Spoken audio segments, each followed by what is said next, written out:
আসসালামু আলাইকুম। আপনাদেরকে নিয়ে আসলাম আজকে আমাদের সবজি বাগানে। এই যে দেখতে পাচ্ছেন মায়ের হাতে লাগানো সিম গাছ।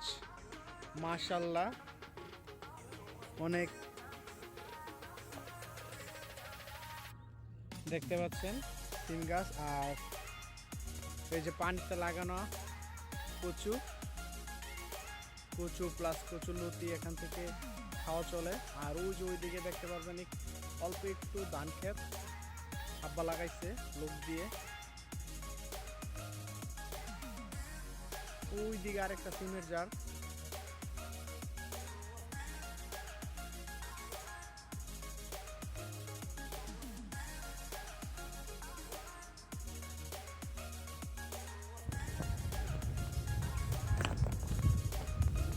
মাশাআল্লাহ,